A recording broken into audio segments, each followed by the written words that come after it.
مال کما لو گے، تھوڑا دھیان دینا میری بات پر، کتنا بھی بڑا محل ہو، تاج محل کی طرح بھی محل بنا لو، جب آخری میں ڈاکٹر کہے گا نا کہ یہ بہت بیمار ہے، اس کے بچنے کی امید نہیں ہے، تو آپ کے بچے، ہمارے بچے کیا کریں گے؟ آپ ہو یا ہم ہو، کوئی ہو، بولو بچے کیا کریں گے؟ اٹھا کے سیدھا ہاسپٹل میں داخل کر دیں گے۔ بتاؤ، جس مال کو اللہ کی نافرمانی کر کے کمایا تھا، کروڑوں روپے کا محل بنایا تھا حرام مال سے یا حلال سے بھی بنایا تھا، لیکن آخری سانسیں کہاں لے رہے ہو؟ آخری سانسیں کہاں لے رہے ہو؟ ہاسپٹل کی چار دیواری میں۔ یہی ہے نا تمہاری دنیا، جس دنیا کی خاطر اللہ کو ناراض کیا، جس دنیا کی خاطر خدا کو ناراض کیا، آخری اینڈ کیا ہے؟ آخری انجام کیا ہے؟ دنیا کے 80% لوگ ہاسپٹل میں آخری سانس لیتے ہیں، اور اکثر لوگ تو آئی سی یو میں آخری سانس لیتے ہیں۔ ہائے ہائے، قدرت کا امتحان تو دیکھو، قدرت کی سزا تو دیکھو۔ یاد رکھنا، بہت کم وہ خوش نصیب ہے جو اللہ اکبر سجدوں میں جاتے ہیں، خدا کے حرم میں جاتے ہیں، تلاوت کرتے کرتے جاتے ہیں۔ 80% لوگ دواخانوں کی چار دیواریوں میں آخری سانس لیتے ہیں۔ اللہ اکبر۔ میں اس پہ کوئی فتویٰ نہیں لگا رہا ہوں، میں مفتی بھی نہیں ہوں، لیکن اتنا ضرور کہوں گا، ذرا غور تو کرو، کروڑوں کی بلڈنگ پڑی ہوئی ہے اور آپ کرائے کے دواخانے کے اندر آخری سانس لے رہے ہو۔ پلنگ ہے، ہاں ہاں، کپڑوں پہ غرور کر کے خدا کو بھولنے والوں، یہ خدا کا امتحان دیکھو، اللہ کی آزمائش دیکھو، خدا کا امتحان دیکھو۔ ان عذاب ربک لواقع، ارے فرعون جس امتحان سے گزرا، اس امتحان سے تم بھی گزارے جاؤ گے۔ خدا کے غضب کو چیلنج کرنے والوں اپنے کپڑوں پہ اتراتے تھے، پہنانے والے خدا پہ ناز نہیں تھا، کپڑوں پہ گھمنڈ تھا نا، کپڑوں پہ غرور تھا نا۔ کیا ہوتا ہے؟ 50,000 کا میرا ڈریس ہے، 25,000 کے اچھے کپڑے پہنو، اسلام منع نہیں کرتا، لیکن آخری میں کیا ہے؟ سارے اچھے کپڑے اتار کے گھر رکھ دیے گئے اور ہاسپٹل کے کپڑے تمہیں پہنائے گئے۔ یہ مرنے سے پہلے خدا کا امتحان ہے۔ کس دنیا سے منہ لگا رہے ہو؟ کس دنیا سے دل لگا رہے ہو؟ کس دنیا کے چکر میں اللہ کو بھولے ہو؟ کس دنیا کے چکر میں شریعت کو پیٹ کے پیچھے ڈالے ہو؟ کس دنیا کے چکر میں دین کو پیٹ کے پیچھے ڈالے ہو؟ مسلمانوں، اگر تمہیں یہ علم ہو جائے کہ دنیا کی اوقات کیا ہے تو تم کبھی دنیا کو منہ نہ لگاؤ، دنیا سے دل نہ لگاؤ۔ اللہ کے رسول علیہ السلام نے ایک مرتبہ دریا کے اندر اپنی انگلی ڈبوئی اور دریا میں انگلی ڈبو کر کے باہر نکالا، اور باہر نکال کر کے فرمایا، یہ میری انگلی میں جتنا پانی آیا وہ دنیا ہے، اور یہ جو سارا پانی ہے وہ آخرت ہے۔ اب بتائیں، قطرے کو لے کر کے سمندر کو چھوڑنے والے نادانوں، دراصل علم نہیں ہے۔ اگر ہمیں علم ہوتا تو پتا چلتا، وَالْآخِرَةُ خَيْرٌ وَأَبْقَىٰ، آخرت بہتر بھی ہے، آخرت باقی رہنے والی بھی ہے، دنیا باقی رہنے والی ہے ہی نہیں۔ اور دنیا تو کہتے اسے ہیں جو ادنا کی بھی تصویر ہے، جو ادنا سے بھی گری ہوئی کو دنیا کہتے ہیں۔ ادنا کا مطلب سمجھتے ہیں نا؟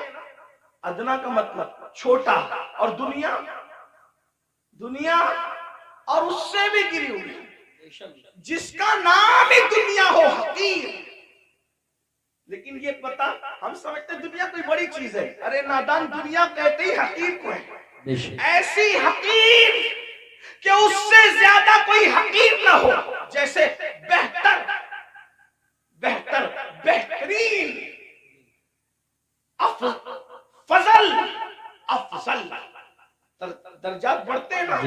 جب تفضیل کے ساتھ بات ہوتی ہے تو پھر درجات بڑھتے ہیں، ایسے جب تصغیر کے ساتھ بات ہوتی ہے تو پھر درجات گھٹتے ہیں نا۔ تو دنیا تصغیر ہے، کیا یہ اتنی حقیر ہے کہ اس سے بڑھ کر کوئی حقیر نہیں، لیکن ہمارے پاس یہ بھی علم نہیں ہے، دنیا دنیا بھی کہتے ہیں اور اس پر قربان بھی ہوتے ہیں، پتہ ہی نہیں ہے کہ حقیر پہ قربان نہیں ہوا جاتا۔ ارے جب فقیر پہ قربان نہیں ہوتے تو حقیر پہ کیسے قربان ہوتے ہیں؟ اگر قربان ہونا ہے تو اس پر قربان ہو جاؤ جس نے دنیا بھی پیدا کیا، آخرت بھی پیدا کیا۔ یزید دنیا پہ قربان ہوا، ختم کر دیا گیا، حسین دین پہ قربان ہوئے، آج حسین پاک کا ذکر بھی باقی ہے، نسل بھی باقی ہے۔ نعرہ تکبیر، دنیا کی خاطر، یا رسول اللہ، دنیا کی خاطر یا رسول اللہ، یا علی، یا علی، زندہ باد، دنیا کے خاطر ماشاء اس نے اللہ، دین کو پیٹ کے پیچھے ڈالا، اس کی نسل بھی مٹی، اس کی قبر بھی مٹی، اس کا دربار بھی مٹا، اس کا نام بھی مٹا۔ یہ تو ہم حسینیوں کا احسان ہے کہ بطور مذمت اس کا نام لے لیتے ہیں تو کہیں کہیں وہ یاد آ جاتا ہے۔ اگر ہم بطور مذمت جیسے شیطان کا نام آتا ہے اعوذ باللہ من الشیطان الرجیم کے طور پہ، اللہ اکبر، اگر اس طریقے سے اس لعنتی کا نام نہ لے تو کبھی لوگ اس کو یاد نہیں کریں۔ یہ تو حسینیوں کا احسان ہے کہ مذمت کے اعتبار سے کہیں نہ کہیں وہ یاد آتا ہے۔ یہ ہے دنیا، اب اسی دنیا میں غرق ہو رہے ہو، اسی دنیا میں ڈوب رہے ہو۔ تو آقا ارشاد فرماتے ہیں ہم اور آگے بڑھے، توجہ فرمائے، آپ توجہ تو بہت اچھی کر رہے ہیں ماشاءاللہ، لیکن مزید غور کریں۔ آقا فرماتے ہیں ہم اور آگے بڑھے تو ہم نے کیا دیکھا، کچھ مرد اور عورتیں ہیں جن کی چمڑیاں آگ کی کینچی سے کاٹی جا رہی ہے۔ بس میں بات طویل نہیں کروں گا اور ختم بھی کر دوں گا وقت پہ، کیونکہ ہم 1 گھنٹہ لیٹ چل رہے ہیں اور مجھے دوسرے پروگرام کی طرف، رات کے پروگرام کی طرف جانا بھی ہے۔ لیکن غور سے سن لیں، معراج کا یہ بھی حصہ ہے۔ فرمایا کیونکہ معراج میں حضور اللہ فرماتا ہے لِنُرِيَهُ مِنْ آیَاتِنَا، ہم نے ان کو اس لیے سیر کرائی مسجد حرام سے مسجد اقصی تک تاکہ ہم ان کو اپنی نشانیاں دکھائیں۔ یہ نبی کا دیکھنا ہے، نبی کا دیکھنا ہے۔ جہنم میں لوگ بعد میں جائیں گے، نبی پہلے دیکھ رہے بے شک، ہیں۔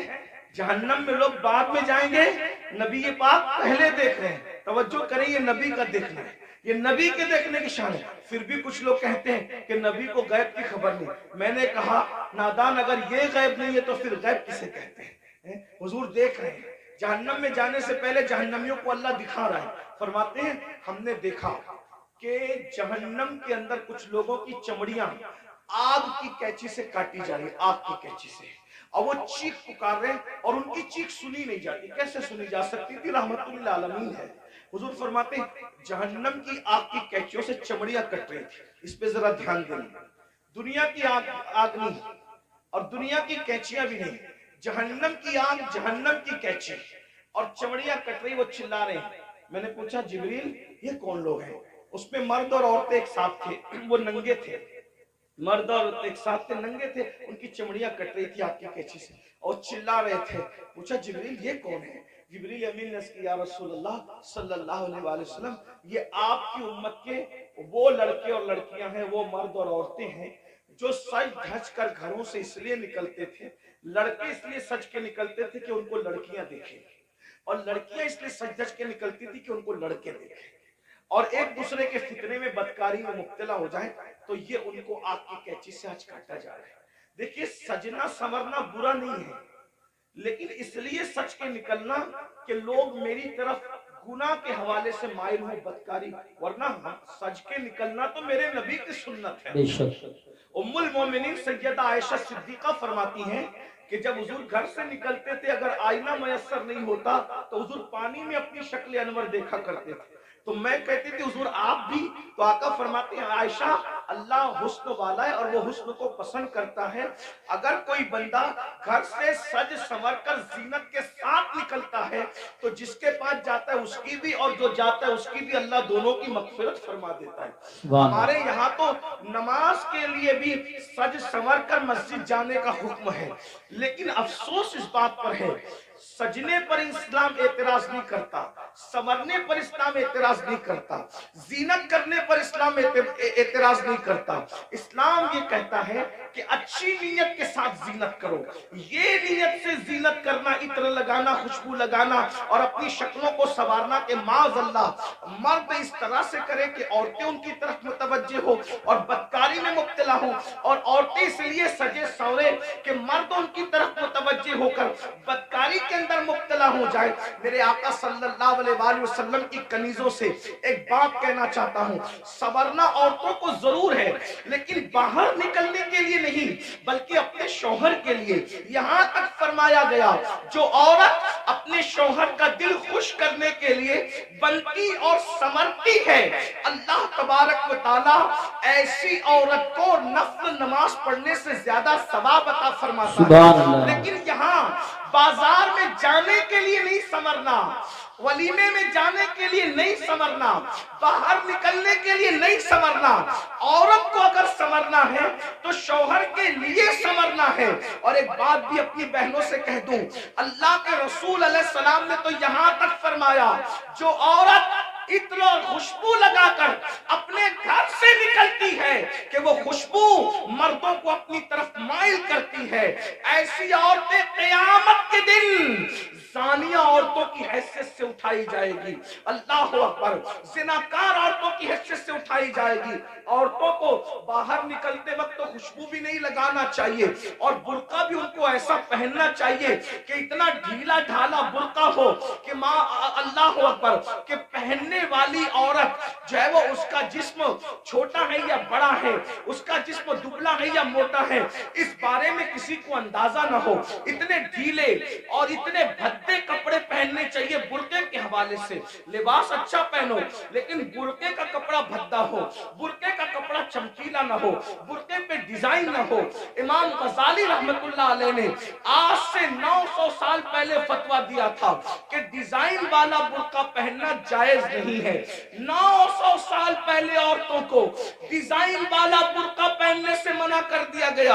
और आज तो बुर्के के डिजाइन तो देखो कि माज़अल्लाह जो नहीं देखने वाला वो भी देखने लगे। ये कैफियत है, ये हालात हैं। इसलिए मैं अपनी बहनों से कहूंगा, देखो ये दुनिया है बहनों, ये दुनिया है। एक जुमले के लिए अपनी आखिरत बर्बाद मत करो। यही एक जुमला ना कि सहेलियों में बंद संवर के जाऊंगी तो सहेलियां कहेगी तू कितनी अच्छी लग रही है। बस एक जुमला, इस एक जुमले पे अपनी आखिरत खराब कर रही हो। इस एक जुमले को सुनने के लिए अपनी आखिरत बर्बाद कर रही हो। मेरी बहनों कौन क्या कहेगा? सहेलियां इतना कहेगी, रिश्तेदार की औरतें इतना कहेगी तू कितनी अच्छी लग रही है, और बढ़कर एक लंबी गाली भी दे देगी कि तू तो बिल्कुल हीरोइन की तरह लग रही है। मैं समझता हूँ कि हमको कोई हीरो या हीरोइन कहे इससे बड़ी कोई गाली मुझे नहीं लगती।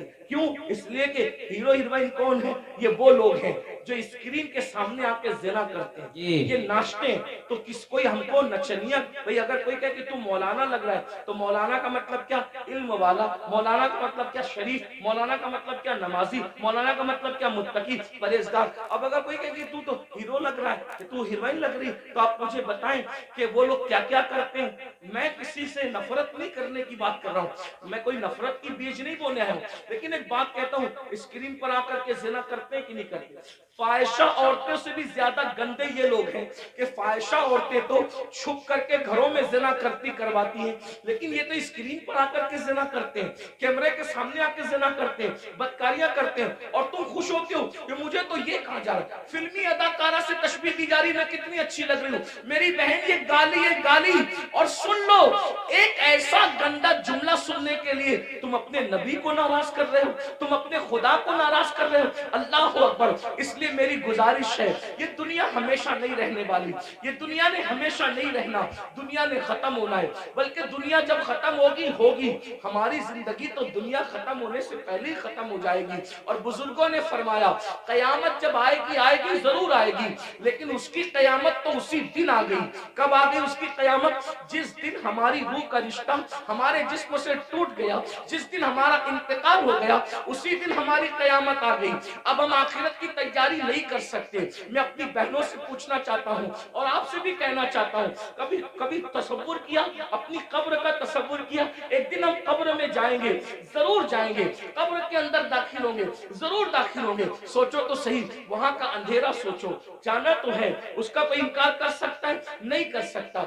जाना तो है, कब्र में अंधेरा है, करवट बदलने के लिए भी जगह नहीं है, वहां कीड़े हैं, वहां मकोड़े हैं, वहां सांप है, वहां बिच्छू है, कोई बचाने वाला नहीं, कोई मदद करने वाला नहीं, कोई मददगार नहीं।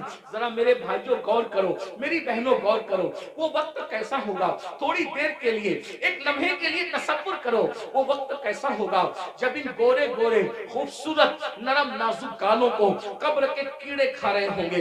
कब्र के कीड़े जब इनको खा रहे होंगे, उस वक्त कैफियत क्या होगी? हाँ, ये आंखें जिस पर गुरूर और तकब्बुर और घमंड करते हो, इन आंखों को कब्र के कीड़े पी चुके होंगे, इसके आंसू पी चुके होंगे, इसके दीदे पी चुके होंगे। और अल्लाह अकबर, ये जिस्म, ये नर्म और नाजुक जिस्म जिस पे बड़ा घमंड है इंसान को, इसकी चमड़ी, इसका गोश्त, हड्डियां सब कब्र के कीड़े चट कर जाएंगे। उस वक्त हमारा क्या बनेगा? इसलिए मेरे भाइयों, मेरी बहनों, अल्लाह से डरो, इन सब चीजों की मालूमात हासिल करो कि अल्लाह का अजाब क्या है, अल्लाह के अजाब की शक्लें क्या है। और आज मैं तो ये कहता हूँ, कब्र में जो अजाब होगा वो तो होगा, कब्र में जो सजा मिलेगी वो तो मिलेगी, जहन्नम में जो मिलेगी वो तो मिलेगी, लेकिन दुनिया में सजा अल्लाह दे रहा है। आज दुनिया के 90% लोग जो है बेचैन है, बेकरार है, मुस्तरिब है, वो लोगों को सुकून नहीं है। सब कहते हैं हजरत सुकून नहीं है, कोई कहता है अल्लाह हजरत सब कुछ है सुकून नहीं है, कोई कहता है बेटी को रिश्ता नहीं है, कोई कहता है औलाद नहीं है, जिसको औलाद है फर्मा बरदार नहीं है, फर्मा बरदार है उनको नौकरियां नहीं है, घर में रोजी रोटी का मसला है। हर मुसलमान नहीं बल्कि हर इंसान किसी न किसी मसले में उलझा हुआ है। ये मसले क्या है? ये मसले नहीं है, ये मसले जो है अल्लाह के अजाब की एक शक्ल है। अल्लाह ने बतौर अजाब मुसल्लत किया है। बेटी को रिश्ता नहीं आता, ये अल्लाह के अजाब में से एक अजाब हो सकता है। याद रखना, रोजी के लिए दर दर भटक रहे हो, खुदा के अजाब में से एक अजाब हो सकता है। सोते हो, नींद नहीं आती, नींद की गोलियां लेकर भी सोते हो फिर भी नींद नहीं आती, अल्लाह के अजाब में से एक अजाब की शक्ल हो सकती है। औलाद नाफरमान है, माँ बाप को गालियां दे रहे, माँ बाप को घर से निकाल रहे, माँ बाप को जलील कर रहे, माँ बाप को रुस्वा कर रहे, ये सब क्या है? अल्लाह के अजाब में से एक अजाब है। इसलिए अल्लाह की नाफरमानी करोगे तो यही होगा। बहरहाल आखिरी बात के तौर पे अर्ज कर रहा हूँ, फिर आका इरशाद फरमाते हैं हम लोग और आगे बढ़े। जब जहन्नम का मुशाहिदा किया तो हमने देखा कि कुछ ऐसे लोग हैं जिनके होंठ आग की कैंची से काटे जा रहे हैं, आग की कैंची से होंठ काटे जा रहे हैं। मैंने पूछा जिब्रील ये कौन लोग हैं? तो जिब्रील अलैहिस्सलाम ने अर्ज़ की या रसूल अल्लाह, ये आपकी उम्मत के वो उलमा हैं, वो मुकर्रिर लोग हैं जो कौम में फितना फैलाने की बात करते थे, कौम में ऐसी बात करते थे कि कौम में फितना फैले। आज इनके होंठ काटे जा रहे हैं। और एक हदीस में ये भी आया है कि ये वो मुकर्रिर लोग हैं, ये वो उलमा लोग हैं जो लोगों को तो नेक काम का हुक्म देते थे मगर खुद नहीं करते थे। कुरान कहता है लिमा तक़ूलूना मा ला तफ़अलून, वो क्यों कहते हो जिस पर खुद अमल नहीं करते। अब यहाँ ये बात ध्यान से सुन ले, गौर से सुन ले। आखिरी बात के तौर पे, किन मुकर्रिरों के होंठ काटे जा रहे हैं आग की कैंची से? जो लोग उम्मत में ऐसी बात करते थे लड़ाने की, उम्मत को डिवाइड करने की, उम्मत में फितना पैदा करने की। आज देख लीजिए बहुत सारे मुकर्रिर ऐसे दुनिया में मिलेंगे आपको जो उम्मत में आते हैं बांटने की बात करते हैं, तकसीम करने की बात करते हैं। उम्मत के जो मुत्तफक अलैह मसाइल हैं उससे हट करके नई बातें छेड़ते हैं। मिसाल के तौर पे 1857 से पहले पूरी उम्मत जो है वो हिंदुस्तान के अंदर पूरी कौम जो है इस बात पर मुत्तफिक थी कि अल्लाह ने अपने नबी को गैब का इल्म अता फरमाया, लेकिन नई बात लाई गई और कौम को लड़ाया गया। और ये बात कही गई कि नबी को तो दीवार के पीछे की खबर नहीं है, एक नई बात करके कौम को लड़ाया गया, उम्मत में इंतशार पैदा किया गया। इसी तरह 1857 से पहले इस मुल्क हिंदुस्तान में पूरी कौम का अकीदा था कि नबी जिंदा है, नबी हमारी जानों से ज्यादा करीब है, बल्कि कस्में उठाकर मुसलमान कहता था तू जिंदा है वल्लाह, तू जिंदा है वल्लाह, मेरी चश्मे आलम से छुप जाने वाले।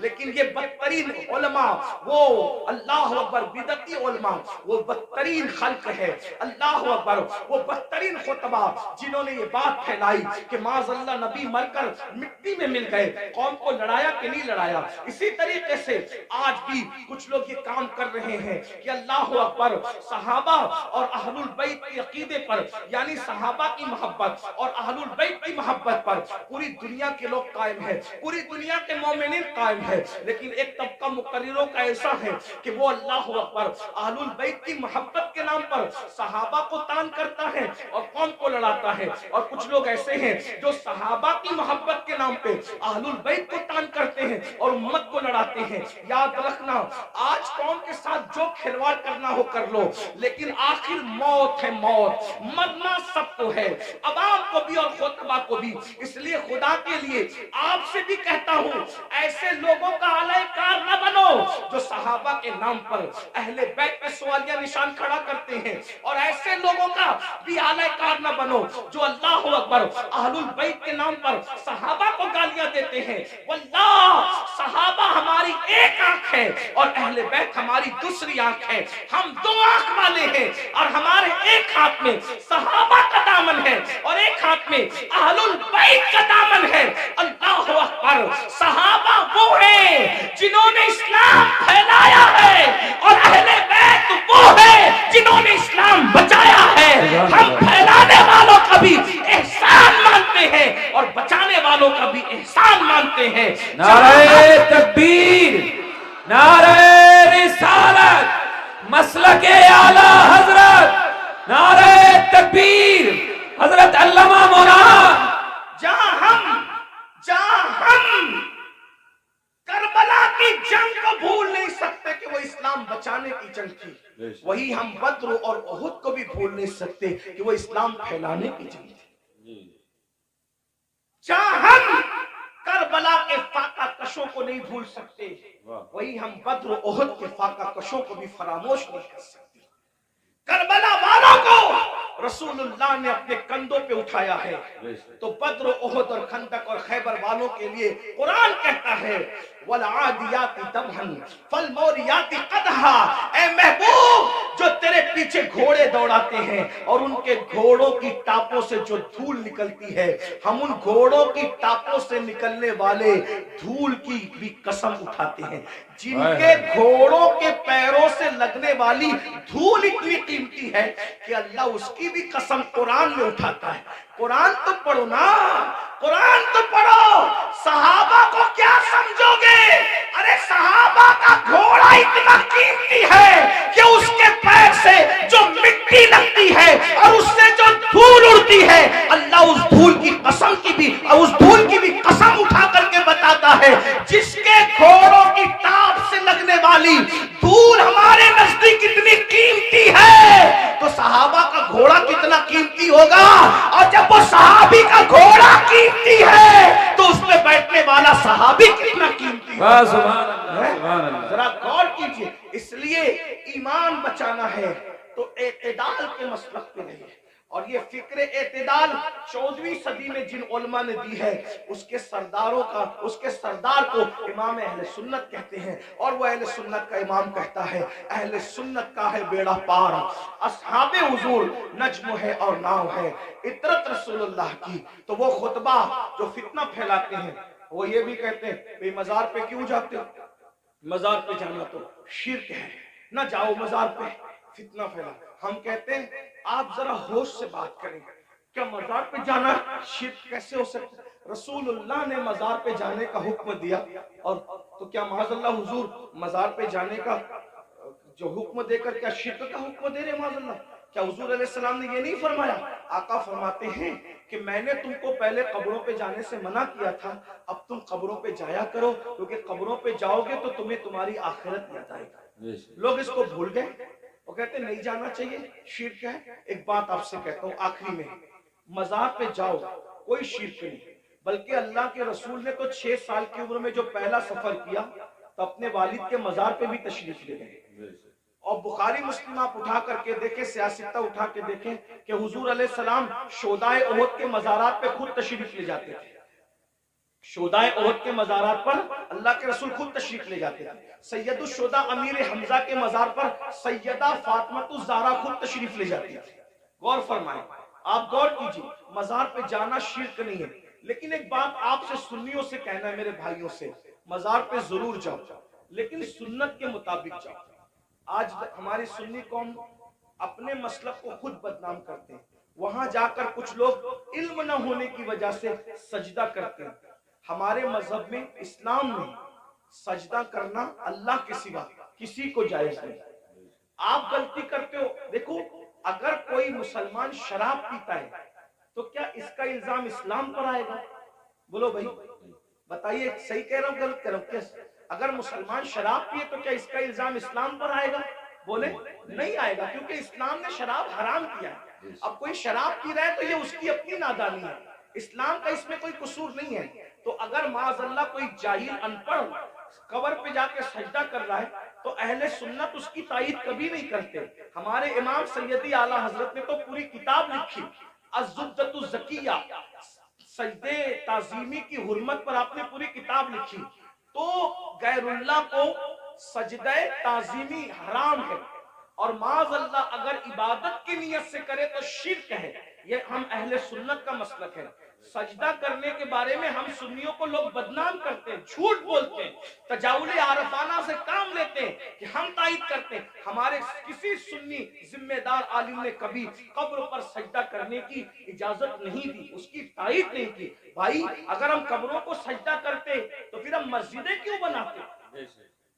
ہم اتنی محنت کر کے چندے کر کے مسجدیں کیوں بناتے؟ بھائی جو قبروں کو سجدہ کرے گا اس کی مسجد کیسے ہوگی؟ ہماری مسجدیں ہیں، اور آج بھی اتنی گنڈا گردی لوگوں نے کی ہمارے ساتھ، آج بھی پورے ملک ہندوستان میں نہیں بلکہ پوری دنیا میں سب سے زیادہ اگر کسی کی مسجدیں ہیں تو وہ صرف اور صرف ہم اہل سنت و جماعت کی مسجد۔ بے شک اتنی مسجدوں پر قبضہ کیا، ناجائز قبضہ کیا، چھینا، پھر بھی سب سے زیادہ مسجدیں ہماری ہیں۔ الحمدللہ دلی کی جامع مسجد کے بانی سے لے کر مراد آباد کی جامع مسجد کے بانی تک تاریخ اٹھا کر کے دیکھ لو، سب کے سب آپ کو اہل سنت ملیں گے، کوئی اہل بدعت آپ کو نہیں ملے گا، الحمدللہ رب العالمین۔ لیکن یہ بات سنیوں میں تم سے کہتا ہوں، قبروں پہ جا کے سجدہ مت کرو، اپنا اسلام بدنام ہوتا ہے، اپنا مسلک۔ اور ایک بات کہتا ہوں، جس چیز سے اللہ رسول نے روک دیا اس میں کبھی کوئی فائدہ ہی نہیں ہے۔ جب ہم اپنے نبی کو سجدہ نہیں کر سکتے ہم کسی ولی کو سجدہ کیسے کر سکتے ہیں؟ ہم کسی پیر کو سجدہ، آپ کو میری بات بری لگے گی تو معاف کرنا، لیکن یہ میں آپ کی آخرت کے لیے کہہ رہا ہوں۔ آپ سوچیں گے نہیں ہمیں تو فلاں نے بتایا۔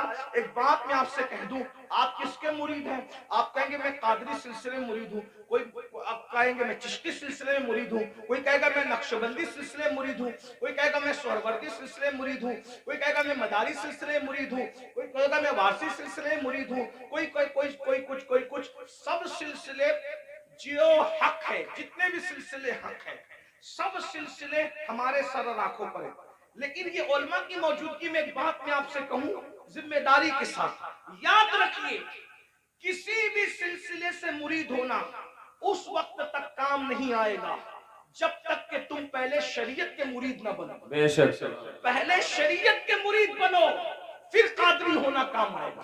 پہلے شریعت کے مرید بنو پھر چشتی ہونا کام آئے گا۔ پہلے شریعت کے مرید بنو پھر نقشبندی ہونا کام آئے گا۔ پہلے شریعت کے مرید بنو پھر سہروردی ہونا کام آئے گا۔ اگر شریعت کے مرید نہیں بنے تو نہ غوث پاک بنا دیں گے، نہ غریب نواز بنا دیں گے، نہ شاعر نقشبند بنا دیں گے، نہ شاعر سہرورد بنا دیں گے، لٹکتے رہ جاؤ گے، برباد ہو جاؤ گے۔ کیونکہ یہ سارے بزرگوں نے شریعت کے لیے ہی اتنی بڑی بڑی قربانیاں دی۔ اگر غوث پاک گیلان چھوڑ کر بغداد آئے تو صرف تحفظ شریعت کے لیے آئے۔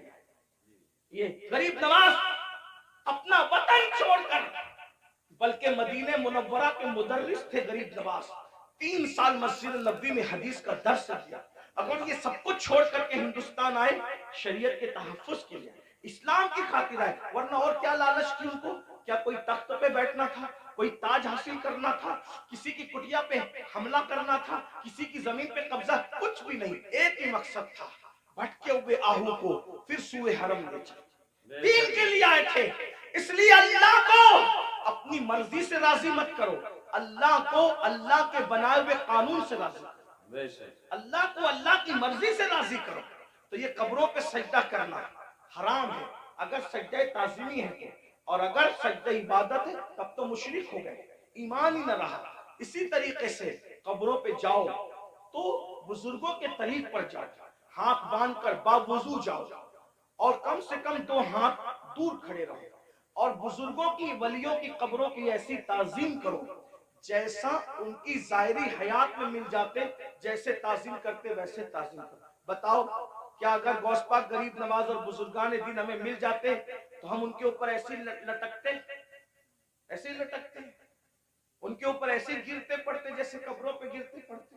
عقیدت اپنی جگہ، बल्कि आपको कहता हूँ, रसूलुल्लाह की मज़ार अनवर को देखा तो सैयदी आला हज़रत पुकार उठते, पेशे नजर वो नौबहार, पेशे नजर वो नौबहार, मगर सजदे को दिल है बेकरार। आशिक थे ना, आशिक थे ना, यार का जलवा देखा और कहने लगे सजदे को दिल है बेकरार, मगर आशिक होकर भी अदब का दामन हाथ से न छूटे, शरीयत का दामन हाथ से न छूटे, फौरन कहते हैं मगर क्या करूं, रोकिए सर को रोकिए। हाँ यही इम्तिहान, क्या बात है, ये इम्तिहान है हमारा। इसलिए अब एक बात कह दूं, कड़वी लगे तो माफ करना, जिनको सजदा करना हराम है वहां जाके सजदे करते हो, और जिसको सजदा करने का हुक्म है उसको सजदा नहीं करते। देख ले हमारी कौम का हाल देख, जो 700 मर्तबा पूरे कुरान में कहे कि मुझे सजदा करो, उसको सजदा नहीं कर रहे, और जिसको सजदा करना हराम है वहां जाके सजदा। नादानी देखो, इल्म नहीं है ना, ये जिहालत, अनपढ़पन, ये इल्म न होना सारी गंदगी की जड़ है। इसलिए इल्म हासिल करो, अपने बच्चों को भी इल्म के करीब लाओ, इतना इल्म अपने बच्चों को दे दो। मैं नौजवानों से कहता हूँ, जितना इल्म हासिल करना इल्म दीन हर मुसलमान पे फर्ज है, इतना इल्म सीखिए, इतना इल्म सीखिए, आप पे फर्ज है जितना नमाज का, रोजे का, हज का, ज़कात का, निकाह का, तलाक का, ये सब इल्म सीखिए। और साथ ही साथ दुनियावी एजुकेशन तय कीजिए कि कम से कम हमारा हर बच्चा बच्ची ग्रेजुएट होना चाहिए, इससे कम हमें नहीं पढ़ाना है। चाहे उसके लिए हमें नौकरी करना पड़े, 8 घंटे की बजाय 12 घंटे मेहनत करना पड़े, इल्म की तरफ पेशरफ्त करो।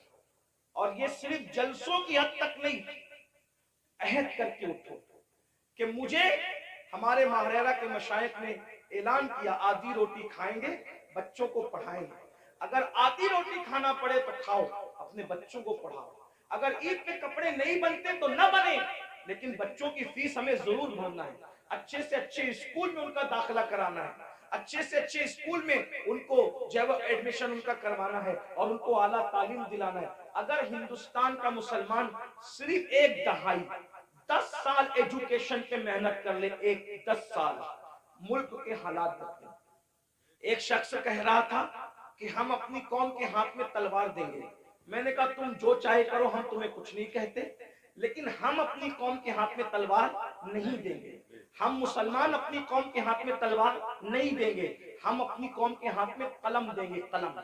जिसको तलवार देना है वो दे, तुम जानो, तुम्हारा काम जानो। लेकिन मुसलमानों से हम हर जलसे में अपील करते हैं कि हम अपने बच्चों के हाथ में तलवार क्या, हम तो गुलेल भी देना नहीं चाहते आज की तारीख में, हम कलम देना चाहते हैं। याद रखना, तलवारें उठती है तो गर्दनें कटती है, और जब कलम उठता है तो गुर्बत कटती है, जब कलम उठता है कमजोरियां कटती है, कलम उठता है दुश्मन शेर होते हैं, कलम उठता है इनकलाब आता है।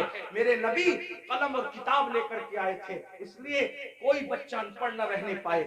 जो कुछ हुआ, और जो बच्चे 10वीं 12वीं पढ़ के ड्रॉप आउट हो गए, हट गए, उनसे मैं कहता हूं आज घर बैठ करके बहुत सारे कोर्सेज किए जा सकते हैं। इसलिए मोबाइल में गेम खेलकर वक्त जाय करने की बजाय, इधर उधर बैठकर इसके ओटे पर उसके नुक्कड़ पे बैठकर वक्त जाय करने की बजाय, बच्चियों से भी कहता हूं, अगर 10वीं 12वीं पढ़ करके छोड़ दिया है तो बहुत सारे ऐसे आज कोर्सेस हैं कि घर पे बैठे बैठे आप तालीम हासिल कर सकते हो।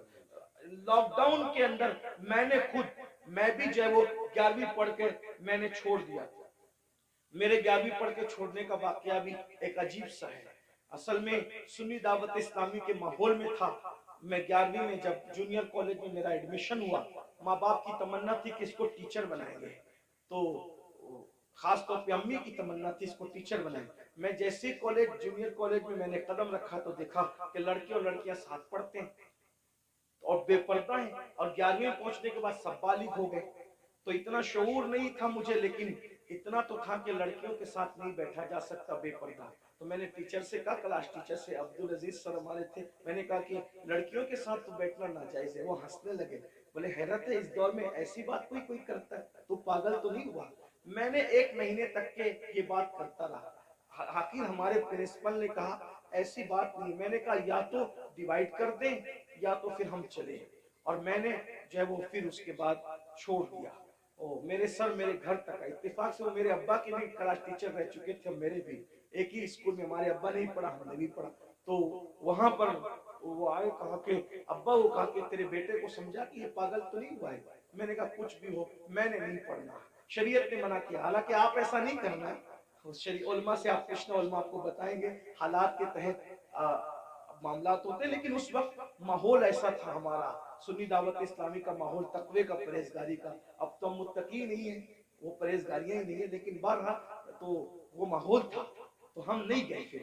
لیکن میرے عزیز ساتھی، میرے بڑے بھائی کی طرح، وہ بھی ایک اسکول کے پرنسپل اور ہماری سنی دعوت اسلامی کے رکن شورا ہیں، قاری رضوان خان صاحب. اس نے کہا کہ پڑھ لے بھائی ورنہ ایسے ہی رہ جائے گا. میں نے کہا اگر میں اچھی نیت سے اللہ کی شریعت کے لیے چھوڑ رہا ہوں تو اللہ اس کا صلہ مجھے دے گا. اور اللہ نے مجھے صلہ یہ دیا کہ آج میں ایک English medium school and junior college کا چیئرمین ہوں الحمدللہ. اور تقریباً 50 ٹیچرز جو ہے وہ اس وقت کم و بیش الحمدللہ جو ہے وہ ہمارے انڈر میں کام کرتے ہیں. یہ کرم ہے. مجھے یہ یقین ہے شریعت کا دامن جس نے پکڑا ہے تو اللہ نے اس کو کبھی ذلیل نہیں ہونے دیا، رسوا نہیں. لیکن بہرحال پھر مجھے احساس تھا کہ میں پڑھ نہیں سکا. پھر میری پوری توجہ دینی تعلیم کی طرف ہوگی. ویسے میں 7th اور 8th سے میں جو ہے وہ عالم کورس کی طرف چلا گیا تھا، لیکن میں نے سوچا کہ پوری توجہ 11ویں کے بعد اسی پہ مرکوز کر دی جائے، اسی طرف میں نے توجہ رکھی.